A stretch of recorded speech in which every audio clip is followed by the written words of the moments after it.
But first, the investigation into last week's shooting at Fort Hood is still very much ongoing. And at this moment, what we know for certain about the primary suspect, Army Major Maddow Hassan, remains very limited. The Associated Press reports tonight that he will be charged in military, not civilian court. Hassan was taken off a ventilator Sunday and is now awake and able to talk, although we don't yet know if he's been interviewed. ABC News reports that U.S. intelligence agencies knew months ago that Hassan was, quote, attempting to make contact with people associated with Al-Qaeda. But while NBC News has discovered that earlier this year, Major Maddow Hassan did send an email to a radical cleric who used to preach at his mosque and who has advocated violent jihad, federal officials dropped their inquiry into the exchange. And the FBI says it has no information that Major Hassan was a part of a broader terrorist plot. We will, of course, continue to keep you posted on the actual facts of this inarguably tragic story, and we will continue to try to identify contrivances and fear-mongering when we are certain we see it as well. Today is also, of course, the 20th anniversary of the fall of the Berlin Wall and of the bureaucratic mistake that meant sort of the end of the Cold War. According to an hour-by-hour recounting of the day in the German magazine Der Spiegel, on November 9th, 1989, an East German lawmaker publicly read a draft of a new travel law that would have allowed East Germans to travel to the West.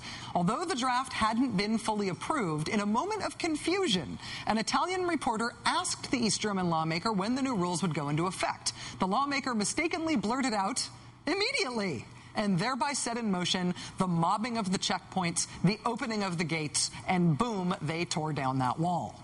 The wall that no longer is turns out to have been a masterpiece of spy versus spy engineering. It was topped with round concrete tubes to make it really hard to scramble over. Your grappling hook will do you no good here. The border zone was a mass of tank traps and soft sand and vehicle trapping ditches. And parts of the wall were secretly left intentionally weak so that East German tanks could crash through them and knock them down if war erupted between East and West. To celebrate the fall of the wall today, 1,000 giant polystyrene dominoes were toppled over a 1.5-kilometer course in Berlin. Grappling hooks not included.